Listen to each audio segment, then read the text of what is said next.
All right, so we just covered warm outreach, and that was soup to nuts, what you need to do and immediately use to start making money and getting leads today, all right? Now, the next one is posting content. So I said there's core 4. What I did was I split posting content into 2 parts because it was honestly beefy enough that it felt like it'd be easier to consume. One is increasing the audience, the other one is monetizing the audience. With warm outreach, it tends to work a little bit more hand in hand, whereas posting content and monetizing content can somewhat happen separately. Even though it's still one of the core 4, I break it into 2 pieces. I just say that for clarity. All right, so let's dive in. So the second way that you can let people know about your stuff is by letting many people know at the same time. All right, so these are people who know you and letting many of them know publicly all at once. All right, so we are here on the core 4. And so let's break it down. So quick story. This is kind of crazy, but you can see this, the 8th episode of my podcast, The Game, which is July 14th, 2017. I have an episode called Stop Branding. And then you can fast forward to today, or recently. I say the longer I do business, the longer I believe in a single truth, that brand is more important than everything.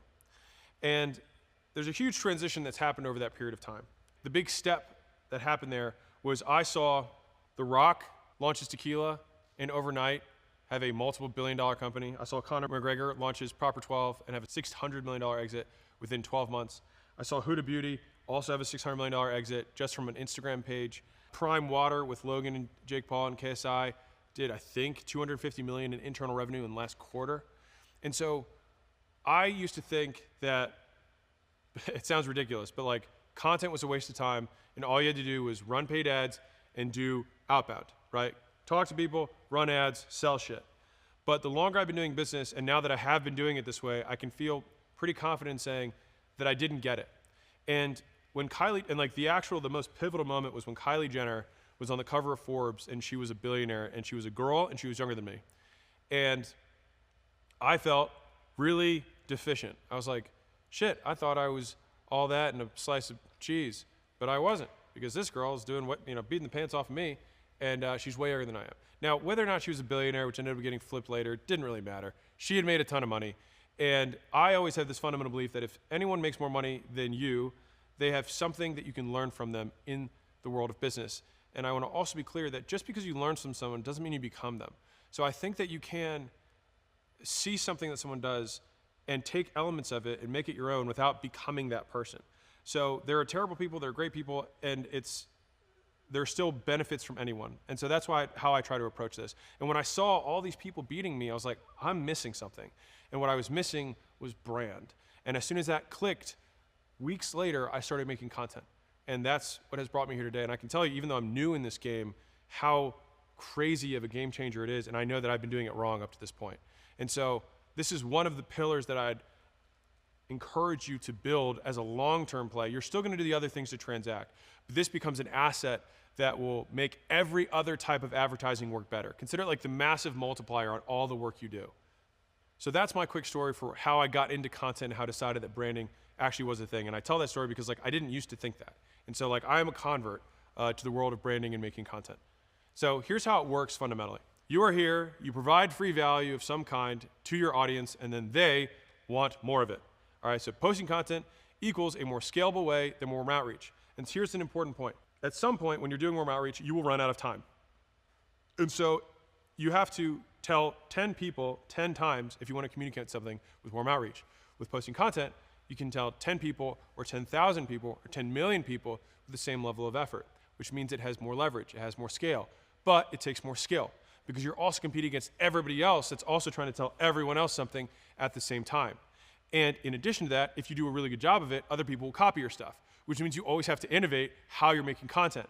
And so not only is it more competitive, you also have to innovate on a constant basis in order to stay ahead. And so it is a harder skill, but if you get good at it, you only get good at it by doing more of it for a long period of time, you will eventually get more from your brand than you can from any single person doing warm outreach. Now that being said, you can also have an army of people doing warm outreach, which we'll get to in the second half of the training. So here are the pros. Content will grow your warm audience, which is also people you can reach out to. So if you grow the audience with your content, you have more people you can reach out to. So that grows your list of leads. All right, so if more people follow me on Instagram, I can DM all of them who followed me. They've shown interest in the stuff I sell, right? Right, so these things can work together. And that's kind of the whole idea of this stuff is that this is an ecosystem of advertising that you want to eventually build. And if you're like, man, how do I do this all at once? You don't. You do one, you get good at it. And I want you to think in years for this stuff because this is a decade of putting this together. So like if you're in your first 6 months or first couple of years, like you might only do 1 or 2 of these things, and that will be enough for you to probably make more money than you ever made. All right. So number 2 is that it makes all their advertising more effective, which is one of the pros here. Number 3 is it costs time. All right. That's it. So it doesn't cost money, and it can get you some of the highest return per dollar. Because if you make one viral video and it goes nuts, all of that exposure is free. All right. So that is some of the biggest pros of content. Now the cons is that it's more difficult to personalize. Right? With an outreach message, I can ask Cindy how her kids are doing, I can ask Larry how his business is doing, and I can get both of them to respond. With content, I can only make one and hope I hit both of them. Right? So it becomes less personalized. Second, you compete with everyone, which makes it difficult to stand out. And then finally, if you're good, people copy you, and you have to always change. Now, the fundamental unit of making content, I call the content unit. Talking to some of the best content creators on the planet and just me looking at my own stuff, there are 3 units that I've seen repeat. People use different names for them, and the names are not nearly as important as the function. So number 1 is that every piece of content has a hook. It gives the person a reason to consume it, gets them to notice it. That is the hook. That is the point of the hook. They don't notice it, and they don't have a reason to consume it, they won't consume it. So that is the first thing that has to happen. The second is that we need to retain them, which means we need to get them to pay attention long enough to get value from it. We need to get them to consume it. The third is that if we get them to consume it, then we need to reward them for consuming it, because otherwise they won't consume anything else again. And so we need to satisfy their reason for consuming. Now, a content unit has those 3 steps. Those can happen on a long basis or on a short basis, and every piece of content has micro-content units spliced throughout. And a content unit can be as short as a meme. An image is a content. It has a hook, is a retain, and a reward all at once. And so even though some of these things can all happen simultaneously, I break them apart for explanation. There you go. It's like I wrote these, all right? But I'll break each of the components apart so you can look at them a little bit better. So let's talk about hooks. The objective here is to give them the reason to redirect their attention from whatever they are doing, because they were doing something else prior to that moment, towards us. That is the objective of the hook. You're here, I catch your attention, and I've redirected it. All right? And so the goal is that we get lots of people to pay attention by doing 3 things well. 1 is that we pick good topics that they find interesting. 2 is we pick good headlines that give them a reason. And 3 is we match the format that has rewarded them in the past. And so I'll break down each of these. So from a topics perspective, these are the 5 ways that I think about making topics for my content. This is the framework I use, and maybe it'll help you. Is that the biggest kind of category is far past. All right, so these are life lessons. These are things that have changed my behavior. So I used to think this. What I gave you at the beginning of this, that story about how I came about thinking about brand, that was a life lesson for me. Like, how did I come to that? I didn't think it mattered. I did ads and cold outreach. I thought that's all that mattered. And then all these people were making more money than me, and I said, oh, they must know more than I do. I learned from them. I started doing it. I succeeded more, right? Simple story. But that was a lesson, and that was a topic. And so I could make a whole video around that, but that is one example of how topics work. That would be a way to hook people. The second is that you use something from your recent past. So for me, when I think about how do I make stuff interesting, I pull up my calendar, I look at my day, or I look at my last week, and I look at all the different things that I did. And I think, oh yeah, I had that conversation with Jono. And Jono was saying X, Y, and Z. Oh, I had that conversation with Nick, and he slept with that coworker when he was opening that thing. Wow, that's crazy, right? And so I think about all these scenarios that I went through, and then I make content about them, right? And so we all live lives, and we all have interesting things. We just don't take the time to look back at them. So if you just think about it, and you look back at just your micro calendar, I promise you, there are things that other people would find interesting. And if you don't know what they find interesting, then just talk about all of them, and then the audience will tell you what they find interesting. And you do more of that. The third is present, so real-time capture. So if you've ever followed me on Twitter, what I used to do for years, before I found out Twitter existed, was that I would email myself like interesting stuff, right? And so I'd be like, Drew is really good around the camera. Man, it's great to have people who know how to use a camera. And so I would email that, and I'd think, okay, well, maybe I'll make a content about how great it is to have a team and how people who like positively affirm you while you're doing stuff so that you're more encouraged to keep doing it, right? And that might be a piece of content. And it's just an email to myself. So as it's happening, I try and document it. A big advancement for me was doing that in Twitter so that my ideas became tested. And so in real time, because Twitter will encourage, you can post 20 times a day there and it doesn't penalize you.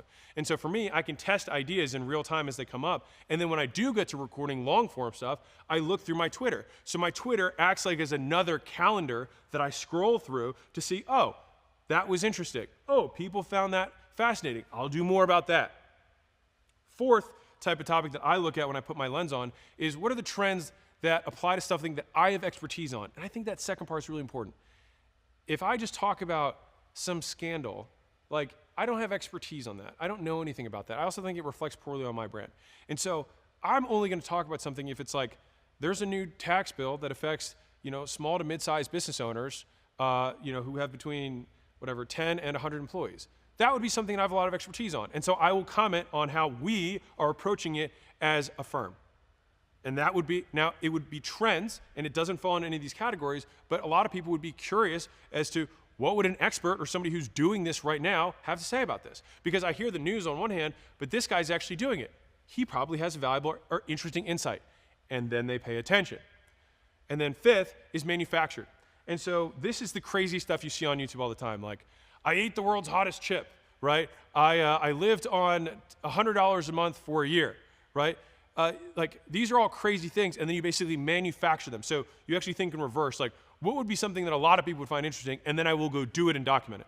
Now, I will say for me personally, we do the first four. I don't do the fifth much, but some people do, and I've included it for completeness, all right? And so my favorite way to pick topics, by the way, is do shit and talk about what you did and then repeat. So that's how you get topics that people will find interesting. Just talk about the stuff you do. And if you need to do more stuff, then do more stuff. And maybe that's the lesson, all right? Number two is pick good headlines. This gives them a reason to do it or to consume it. So the nice thing is that there's been a huge amount of research that's been done on headlines, but they just don't call it headlines in the normal sense. It's actually done on media and the news. And so I found this old study.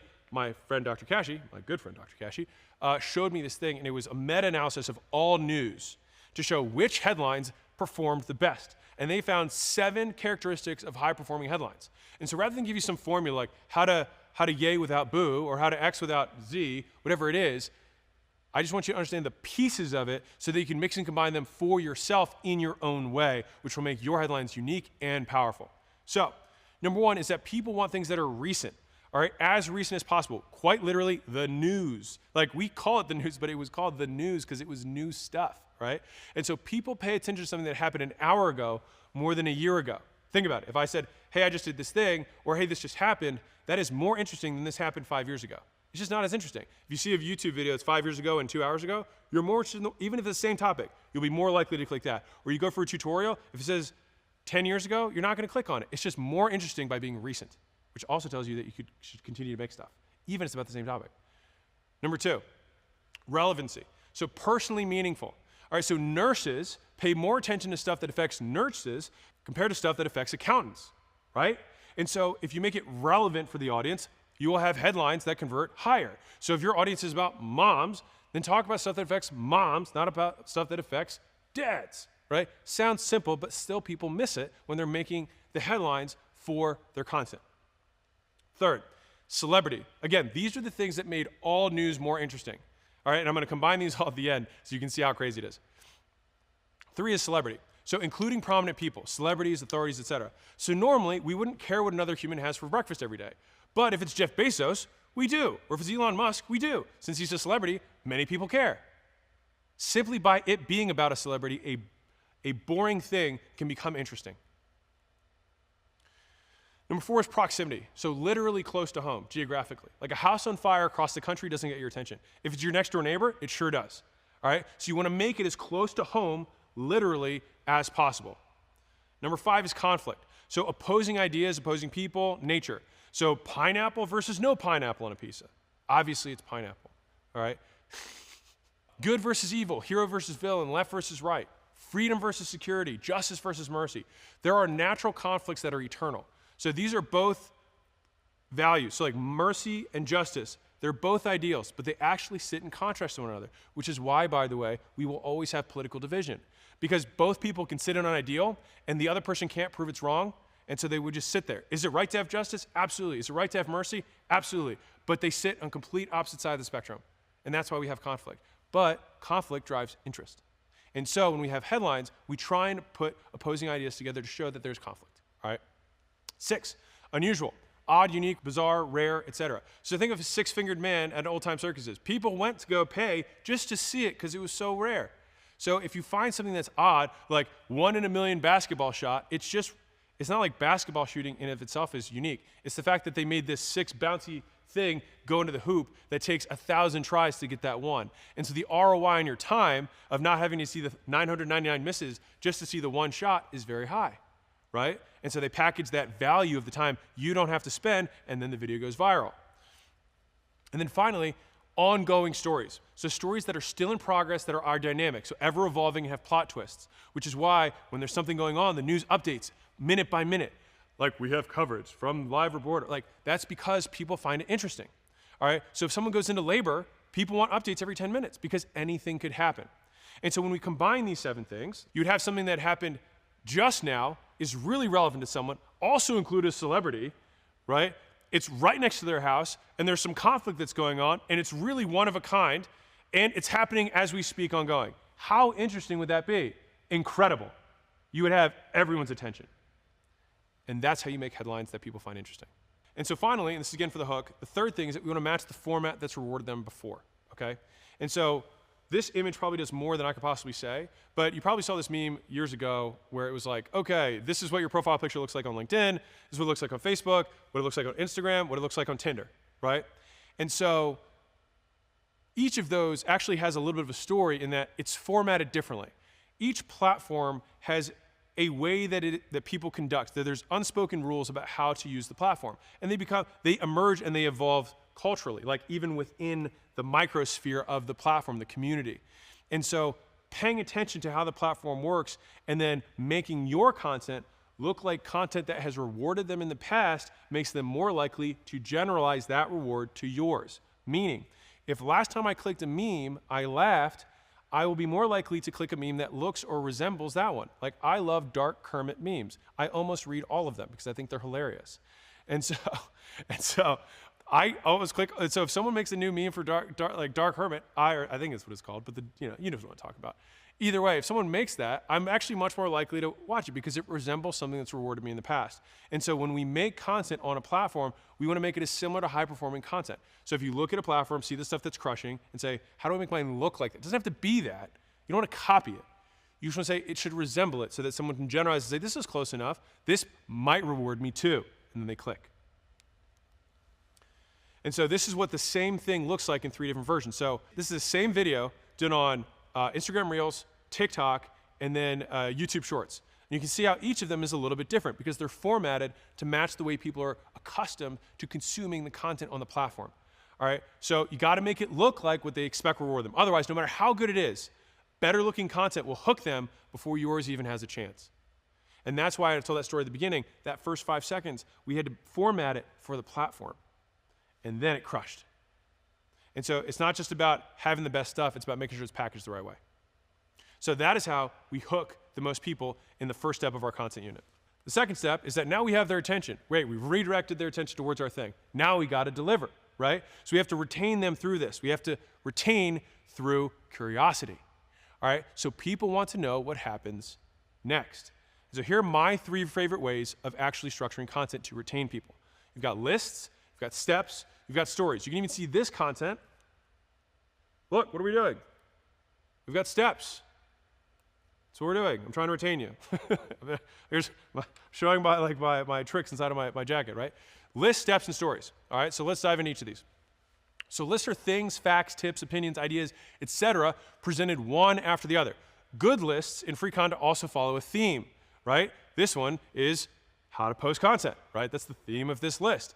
So think top 10 mistakes, 5 biggest money makers, how to make content, for example, and so on. Giving the number of listed items in your headline or in the first few seconds of your content tells people what to expect. And in my experience, this retains more of an audience's attention longer. All right, so an example here. 7 ways I invested $1,000 in my 20s that paid off big. Example, 28 ways to stay poor. Example, a content unit has 3 pieces, right? So those are lists. The second way is steps. All right, steps are actions that occur in order to accomplish a goal when completed. So provided the early steps were clear and valuable, the person will want to know how to do them all and accomplish the overall goal. So if I say there's 38 steps to selling a house, if I make the first one clear, they're going to want to know the second, and they're going to know all the rest of them so that they can sell their house. So example, 3 steps to creating a great hook, which we went over. Example, how I create headlines in 7 steps, which we went over. Example, the morning routine that boosts my productivity. okay? These are all steps. So hopefully you understand the difference between steps and lists. So here it is. Steps are actions that must be done in a specific order to get a result. So steps are less flexible, but have more explicit reward, meaning if you do this thing, you get this outcome. Lists can have just about anything in them in any order that you want. So lists are more flexible, but typically have less explicit reward for consuming all of them. Like I could consume 4 money-saving tips, not consume the other 8, and still get value from them. Doing the first 4 of a 12-step list might not get me as much value as doing the whole list. And so there's less explicit reward for completion. Harder to do and less flexible for steps, but that's the trade-off. And then finally, you have stories, okay? So stories describe events, real or imaginary, and stories worth telling often have some lesson or takeaway for the listener. All right, so you can tell stories about things that have happened, might happen, or will never happen. And all 3 drive curiosity because people want to know what happens next. And we're like, well, why would I want to hear about a story that will never happen? Ever heard of Star Wars? Ever heard of Lord of the Rings? Like, these are all things that will never happen. Now, part of you are like, I hope it happens. And believe me too. I hope it happens, right? So maybe that's might happen, all right? But you get the idea, is that fiction fundamentally is stuff that will never happen, likely. But people still want to know how the story ends, all right? And so, example, almost every section in this training has a story. And I do that because I want to get your attention. And I also want to show you what it looks like in real life. A second example is that my editor made me do 19 drafts of this book, and here's what I did to him, which is true. I did have 19 drafts of the book, and I almost killed him. The third example is my journey from sleeping on the bottom floor of a gym to the top floor of a 5-star hotel. That shows a rags to riches story. That's interesting. People are like, how did that happen, right? And so people want to know what happens next. If I tell the first part of the story, they're like, well, then what, right? And you retain them. They're curious. The best part is you can use all 3 of these at the same time because you have seen me throughout this training tell stories, give you lists, and put steps to complete these actions. And so you can interweave stories, lists, and steps all throughout to keep your audience longer. So ideally, so that you can help deliver value that you ultimately promise them. So great, we know how to hook them, we know how to retain them, and finally, we have to reward them, right? Has anyone ever seen one of these people who like continually open loops their audience? They're like, but wait, there's more, and then there's thing, but they never complete it. They will get somebody to watch all the way through once, and then never come back again. And the thing that gives you the long-term increase in click-through rates and people who want to stop, consume your thing, go off volume, and actually listen to it and really consume and engage is that the last time they did it, they were rewarded. So it gets, once your brand is strong enough that you rewarded them enough times, people just always stop when they see your thing. And then in general, over time, all your content performs better because your brand starts to get built because you have a reputation of delivering. So, reward. How good your content is depends on how often it rewards your audience and the time it takes them to consume it. So think value per second, all right? So an example is the same person who gets bored 3 seconds into a 10-second video might also binge a 900-page book. And that same person may binge a television series for 8 hours straight. So there's no such thing as too long, only too boring. And so a lot of people like to make these extreme things like everything's short now. Have you seen how people are consuming Netflix? It's not that. My opinion, so I'm interjecting here, I actually believe that the competition for attention has just raised. The bar is higher. So it's not that people have shorter attention spans, they have higher standards. Because there's so many other places they can look to get a reward for their attention that they're just not satisfied with mediocrity. I mean, people used to sit around the radio as a family and listen to it. Why doesn't that happen anymore? Our bodies haven't changed. We haven't evolved, in 50 years, not really. We're the same. Our environment has changed. And since the environment has changed, so too has our behavior. So we just have to make sure that we're better than everybody else that is competing for their eyeballs. So we can't guarantee a specific reward because you can't actually get someone to feel rewarded by something. So for example, I'll give you a simple example. If I said, hey, here's a cookie, generally speaking, that might reward a lot of people. But if someone just had 12 cookies and they're stuffed out of their mind, the idea of an additional cookie sounds pretty terrible, right? And so the fact that we present a cookie doesn't necessarily mean that we have rewarded the audience, but we can do things that increase the likelihood that they experience a reward. I just want to make sure that I explain the difference there. And so we can increase the chance that reward occurs, that they're positively reinforced for watching our stuff by 1, hooking the right audience with the proper topics, headlines, and formatting. We get the right people to watch our stuff. Second is that we retain them. We get them to actually consume it with list steps and stories that get them curious and wanting more. And then we clearly satisfy, number 3, the reason the content hooked them to begin with. So if I said, here's 6 ways to grow your dental practice, and then I give them 5, they might not feel satisfied. Or I give them 6 and they all suck, or they're all obvious, then they didn't gain anything. So what happened is they cost them time and they got no reward. And so the likelihood they consume something else from that person in the future, very low, right? Unless I have some incredibly interesting topic that they think maybe this time he'll get it right. Who knows? But the idea is if we crush it on those 6, the next time I say 5 ways to hire a receptionist, that guy's gonna watch. And so there you go. See, bad example. 7 ways to make up with your spouse, and you give 4 ways. That sucks. Or 7 ways that stunk, or they've heard them all before. Or you're talking to a room of single guys who don't have spouses, right? That's why the right audience is important. Then you did a bad job of rewarding. And so people will not want to watch again and certainly won't share it, which is ultimately what grows your brand, okay? That's the idea. So how to know if your stuff is good? 1, no matter how good your content is, it is the audience that ultimately decides. Number 2, rewarding your audience means matching or exceeding their expectations when they decide to consume your content. That's what it means. You make a promise, you keep the promise. You make a promise, you keep the promise. You do that enough times, people will start to take your promises as gold in and of itself. They'll be like, because I know that if I take his promise, I know I will get this result. Number 3, here's how you know if you succeeded. Your audience grows. If it's not growing, then your stuff isn't that good. Just being real. It's not the algorithm that hates you. It's not any of that stuff. It's just not that good. Comma, and that's okay, right? Practice and you'll get better. And how do you practice? You do more, right? And you look at feedback and you improve. And then 4 is that if you provide more value than everyone else and you make good on your promises, clearly satisfy the hook that you use to get their attention, your audience will grow. That is a promise. And so that is hook, retain, and reward. And I want to add this little caveat here because I get a ton of questions about this, which is, okay, so I understand the content unit, but like, how does that work with like long form YouTube and podcasts and then short form and then tweets and blogs? There's so many different places that we can make content, all right? Well, a content unit is the smallest base unit that hooks, retains, and rewards. A long piece of content is simply many of those things strung together. Just like in a story of Lord of the Rings or something, there's multiple story arcs that are happening. There's side quests, there's character stories, character development stories, there's the total plot of the entire narrative. All of these things are opening and closing at any time. And so the hook, retain, reward, if you have drop-off points in a book, it's because there's not enough hook, retain, reward that's really retained, that's pulling them through. They don't have enough story arcs that are driving them to the next thing. They're not even curious about what happens next. They would just rather consume something else that has a higher likelihood of rewarding them, all right? So long content is simply put, more content units. Short content is fewer content units. That's it. And so it takes more skill to reward a lot over a longer period of time. So my recommendation is start with short and then build from there. If you can learn how to retain someone for 5 seconds, you'll be able to use that to retain them for 15 seconds. And it's the same reason comedians start with 5-minute bits and then work up to a full hour-long routine or segment over a year or 2. Because they string together a few 1-minute jokes, 1-minute jokes, 1-minute jokes, until eventually they have 60 minutes of 1-minute jokes that can retain the widest audience for the longest period. That's how I think about building content and building your skill set of creating content. And here's a little content tip that you didn't ask for that you probably still want. Make all your content for strangers.